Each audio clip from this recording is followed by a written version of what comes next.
সুদীপ্ত দা, আপনার কাছে এই প্রশ্নই, যে প্রশ্নটা আমরা রাখছি, যে ভোটার তালিকার ব্যাপারে যে সন্দেহ সাধারণ মানুষের মনে, বিরোধী দলের মনে এসেছে, তার নিরসনে আপত্তি কোথায় কমিশনের? কেন এত অনীহা?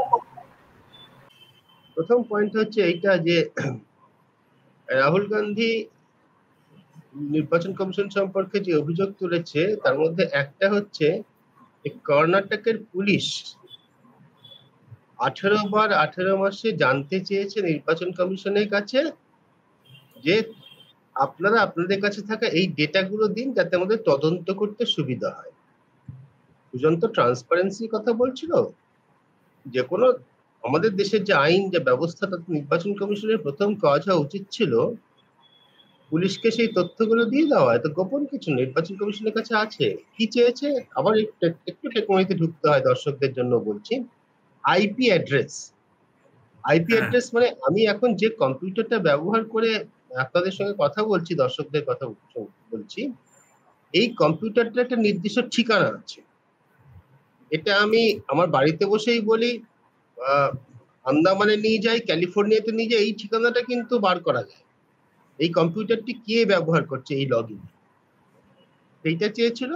আর কি চেয়েছিল? ফোনে ওটিপি গেছিল ডিলিশনে আবেদনের সময়, যে ফোন নম্বর থেকে আবেদন এসছে, ফোনে অ্যাপ ব্যবহার করে করা, সেই ওটিপি গুলো কোথায় গিয়েছে, এই সমস্ত তথ্য নির্বাচন কমিশনের কাছে আছে। এগুলো পুলিশের তদন্ত প্রক্রিয়া সম্পর্কে যাদের ধারণা আছে তারা জানে, এগুলো একটা প্রাথমিক তথ্য।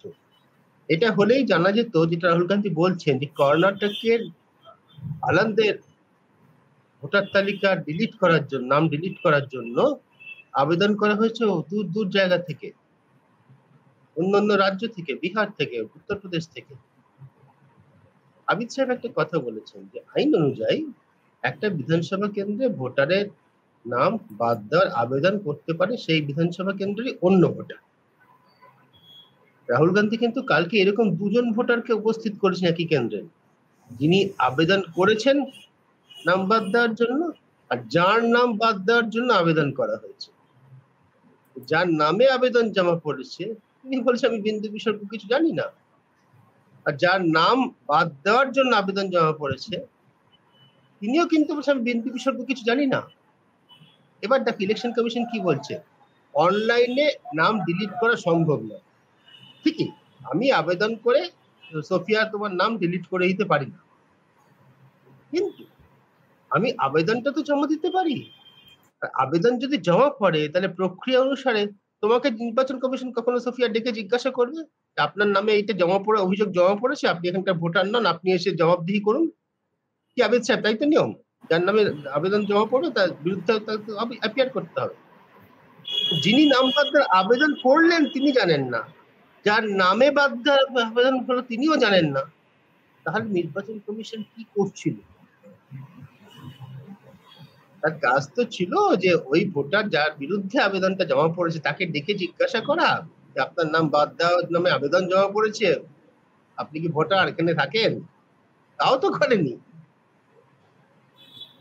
এটার থেকে আমার যে সিদ্ধান্ত, যুক্তিসঙ্গত সিদ্ধান্ত, সেটা হচ্ছে পুরো জিনিসটা হয়েছে ওই একটা কোনো সফটওয়্যার ব্যবহার করে ভোটারদের পুরো অন্ধকারে রেখে।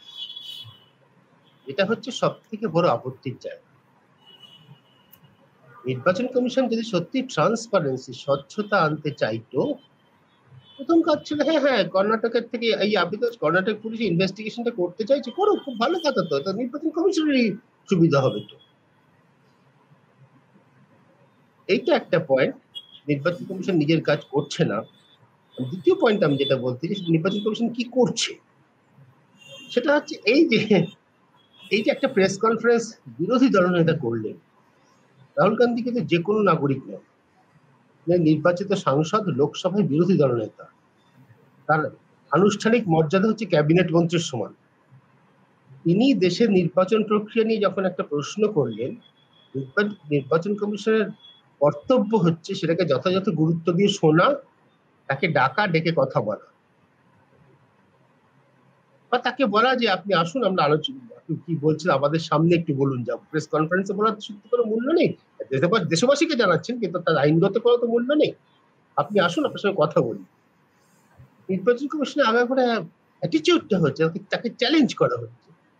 অমিত সাহেব বললেন নির্বাচন কমিশন যেন বিরোধী দল, ফস করে উঠছে। আরে বাবা, বলো যে হ্যাঁ আপনি আসুন, কথা বলুন, আর কথা শুনুন। আপনি হয় এফিডেভিট দাখিল করে বলুন, হয়তো দেশবাসীর কাছে ক্ষমা চান। স্বাধীনতা 1 মাস কেটে গেছে, কে দেশবাসীর কাছে ক্ষমা চেয়েছে? ইলেকশন কমিশন কি করতে পেরেছে রাহুল গান্ধী? নির্বাচন কমিশনের কিন্তু ক্ষমতা আছে, আইনত ক্ষমতা আছে, ভোটাধিকার কেড়ে নেওয়ার ক্ষমতা আছে। আমাদের দেশে বাল ঠাকরে ভোটাধিকার কেড়ে নেওয়া হয়েছিল, বিরাট বড় রাজনৈতিক দলে বিরাট বড় নেতা, মহারাষ্ট্রের মতো রাজ্যে তার হুকুমে সমস্ত কিছু চলতো, তার ভোটাধিকার কেড়ে নিয়েছিল নির্বাচন কমিশন। রাহুল গান্ধী যদি দেশকে ভুল পথে চালিত করেন, নির্বাচন কমিশনের ক্ষমতা আছে রাহুল গান্ধী ভোটাধিকার কেড়ে দেওয়ার। ভোটাধিকার কেড়ে নিলে কিন্তু ভোটেও দাঁড়াতে পারবেন না। এত যাদের ক্ষমতা, সেই ক্ষমতা কেন প্রয়োগ করছেন না? সোশ্যাল মিডিয়াতে একটা বিবৃতি হয়ে গেল। লোকের মনে ক্রমশ সন্দেহ বাড়ছে, সোফিয়া, সন্দেহ বাড়ছে। এই নির্বাচন কমিশন আগেকার নির্বাচন কমিশন গুলোর মতো নয়। এই ভদ্রলোক অবশ্যই প্রথমে দায়িত্ব নিয়ে বলেছেন নিউ নির্বাচন, নিউ ইলেকশন কমিশন। সে নিউটা যে এইরকম নিউ হবে এখন দেশবাসী বুঝতে পারেননি, বুঝতে পারেনি। কিন্তু যে বড় ক্ষতিটা হচ্ছে, ভয়ঙ্কর ক্ষতিটার দিকে আমি নির্দেশ করতে চাই, সেটা হচ্ছে নির্বাচনী ব্যবস্থার উপর যদি দেশের মানুষের আস্থা চলে যায়, আমাদের দেশের নেতারা যারা সরকার চালাচ্ছেন, যারা দেশ চালাচ্ছেন, যারা ক্ষমতায় আছেন, তারা কি ডান দিকে বাঁ দিকে উপরে নিচে তাকিয়ে দেখেন না? বাঁ দিকে মানে পশ্চিমে পাকিস্তান, ডান দিকে বাংলাদেশ, উত্তরে নেপাল দেখেন না? গণতন্ত্রে মানুষের আস্থা চলে যাওয়া শাসকের পক্ষে খুব ভালো? এই প্রশ্নটা যখন আরো বড় করে উঠতে শুরু করবে, সাংবাদিক হিসেবে আমার দৃঢ় বিশ্বাস, আজকে আমি করছি, আজ থেকে 1 বছর পরে অনেক বেশি লোক করবে, তখন কিন্তু শাসকের সমস্যা বাড়বে বই কমবে না। এখনো সময় আছে আমাদের দেশের প্রতিষ্ঠিত নির্বাচনী ব্যবস্থা, গণতান্ত্রিক ব্যবস্থা, তাকে নিজের সম্মানের আসনে প্রতিষ্ঠিত করা এখনো সময় আছে। এই সুযোগটা আমি আশা করি, শেষ সুযোগ কেন জানি না, কিন্তু বড় সুযোগ আছে। সেই সুযোগটাকে এরা নেবেন আমার সন্দেহ আছে, কিন্তু এখনো পর্যন্ত সময় আছে। যখন সময় থাকবে না, সেটা কিন্তু খুব ভয়ঙ্কর দিন হবে, সোফিয়া।